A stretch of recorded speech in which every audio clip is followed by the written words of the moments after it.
हरे कृष्ण दोस्तों। जैसा कि आप सबको पता है कि आज वसंत पंचमी का दिन है और ये वसंत पंचमी इतिहास में क्यों और कैसे मनाया जाता था और इसकी उत्पत्ति कैसे हुई, आइए हम आपको लेके चलते हैं पौराणिक कथाओं में। वसंत ऋतु आते ही प्रकृति का कड़कड़ खिल उठता है, मानो तो क्या पशु पक्षी तक उल्लास से भर जाते हैं। हर दिन नई उमंग से सूर्योदय होता है। यूं तो माघ का यह पूरा मास ही उत्साह देने वाला है, पर वसंत पंचमी का पूर्व भारतीय जनजीवन को अनेक तरह से प्रभावित करता है। प्राचीन काल से इसे ज्ञान और कला की देवी माँ सरस्वती के जन्म दिवस के रूप में मनाया जाता है। जो शिक्षाविद भारत और भारतीयता से प्रेम करते हैं वे इस दिन माँ शारदा की पूजा करते हैं और उनसे अधिक ज्ञानवान होने की प्रार्थना करते हैं। बसंत पंचमी के दिन माँ सरस्वती की पूजा आराधना का बड़ा महत्व है। हर साल माघ महीने के शुक्ल पक्ष की पंचमी तिथि को वसंत पंचमी मनाई जाती है और मान्यता है कि इसी दिन माँ सरस्वती का जन्म हुआ था। वसंत पंचमी के शुभ मौके पर माँ शारदा की विधिवत पूजा की जाती है, जिससे माँ सरस्वती प्रसन्न होती हैं और धन सुख समृद्धि का आशीर्वाद देती हैं। वसंत पंचमी की कथा उपनिषदों के अनुसार सृष्टि के प्रारंभिक काल में भगवान शिव की आज्ञा से ब्रह्मा जी ने जीवों और मनुष्यों की रचना की, लेकिन अपने सृजन से वे संतुष्ट नहीं थे। उन्हें लगता था कि कुछ कमी रह गई है, जिसके कारण चारों ओर मौन छाया रहता है। तब ब्रह्मा जी ने इस समस्या के निवारण के लिए अपने कमंडल से जल अपनी हथेली में लेकर संकल्प स्वरूप उस जल को छिड़ककर भगवान श्री विष्णु श्री हरि की स्तुति की। ब्रह्मा जी की ये स्तुति को सुनकर भगवान विष्णु तत्काल ही उनके सम्मुख प्रकट हो गए और उनकी समस्या जानकर भगवान विष्णु ने आदि शक्ति दुर्गा माता का आह्वान किया। विष्णु जी के द्वारा आह्वान होने के कारण भगवती दुर्गा वहां प्रकट हो गई। तब ब्रह्मा एवं विष्णु जी ने उनसे इस संकट को दूर करने का निवेदन किया।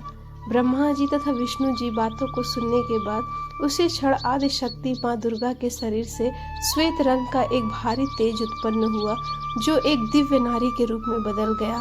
यह स्वरूप एक चतुर्भुजी सुंदर स्त्री का था, जिनके एक हाथ में वीणा, दूसरे हाथ में वर मुद्रा था, अन्य दोनों हाथों में पुस्तक एवं माला थी।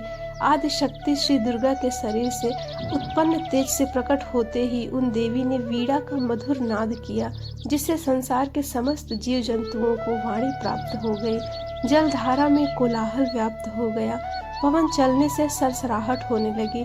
तब सभी देवताओं ने शब्द और रस का संचार करने वाली उन देवी को वाणी की अधिष्ठात्री देवी सरस्वती का नाम से पुकारा। फिर आदि शक्ति भगवती दुर्गा ने ब्रह्मा जी से कहा कि मेरे तेज से उत्पन्न हुई यह देवी सरस्वती आपकी पत्नी बनेंगी। जैसे लक्ष्मी श्री विष्णु की शक्ति है, पार्वती माता महादेव शिव की शक्ति है, उसी प्रकार सरस्वती देवी ही आपकी शक्ति होंगी। ऐसा कहकर आदि शक्ति श्री दुर्गा वहां से अंतर ध्यान हो गई। इसके बाद सभी देवता सृष्टि के संचालन में लग गए और सरस्वती को वागीश्वरी, भगवती, शारदा, वीणा वादिनी और वाग्देवी सहित अनेक नामों से पूजा जाता है। ये विद्या और बुद्धि की प्रदाता है। संगीत की उत्पत्ति करने के कारण ये संगीत की देवी भी कही जाती है। बसंत पंचमी के दिन को इनके प्राकट्य उत्सव के रूप में मनाया जाता है। ऋग्वेद में भगवती सरस्वती का वर्णन करते हुए कहा गया है, प्राणो देवी सरस्वती वाजे भिवर्जनीवती धीनामणि त्रवयतु। अर्थात ये परम चेतना है। सरस्वती के रूप में ये हमारी बुद्धि, प्रज्ञा और मनोवृत्तियों की संरक्षिका है। हम में जो आचार और मेधा है उसका आधार भगवती सरस्वती ही है। इनकी समृद्धि और स्वरूप का वैभव अद्भुत है। पुराणों के अनुसार श्री कृष्ण ने सरस्वती से प्रसन्न होकर उन्हें वरदान दिया था कि वसंत पंचमी के दिन तुम्हारी भी आराधना की जाएगी, और सर्वप्रथम श्री कृष्ण भगवान ने ही माता सरस्वती का पूजन किया। इस वरदान के फलस्वरूप भारत देश में वसंत पंचमी के दिन विद्या की देवी सरस्वती माँ की पूजा होने लगी, जो कि आज तक जारी है। वसंत पंचमी के दिन का कुछ पौराणिक महत्व भी है। इस पौराणिक महत्व में सर्वप्रथम तो हमें त्रेता युग से जोड़ती है।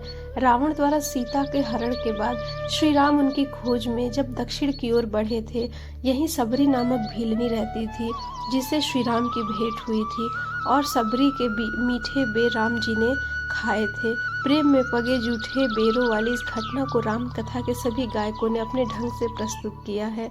गुजरात के डांग जिले में वह स्थान है जहाँ सबरी माँ का आश्रम है और वसंत पंचमी के दिन ही रामचंद्र जी वहाँ पधारे थे। और उस क्षेत्र के वनवासी आज भी एक शिला को पूजते हैं जिस पर श्री राम बैठे थे और वही सबरी माता का मंदिर भी है। तो चलिए जानते हैं कि पूजा का शुभ मुहूर्त और पूजा की विधि क्या है। 14 फरवरी को बसंत पंचमी वाले दिन पूजा का शुभ मुहूर्त 7:01 से लेकर दोपहर 12:35 तक रहेगा। और पूजा विधि में हम सुबह स्नान कर पीले या सफ़ेद रंग का वस्त्र धारण कर सकते हैं। पूजा स्थान पर माँ सरस्वती की मूर्ति स्थापित कर माँ सरस्वती को गंगा जल से स्नान कराएं और उन्हें भी पीले वस्त्र पहनाएं। इसके बाद पीले फूल, अक्षत, सफ़ेद चंदन और पीले रंग की रोली आदि अर्पित करें। इसके बाद सरस्वती माता का वंदन और मंत्रों से सरस्वती जी की पूजा करें। ओम श्री सारस्वते नमः स्वाहा मंत्र की एक माला का जाप भी कर सकते हैं। तो आइए हम सब मिलके माँ सरस्वती की स्तुति करते हैं। या कुंदेन्दु तुषार धावला या शुभ्र वस्त्रावृता या वीणावर दंड मंडित करा या श्वेत पद्मासना या ब्रह्माच्युत शंकर प्रभृतभिर्देवो सदा वंदिता सा मा पातु सरस्वती भगवती निःशेषजाङ्पहा।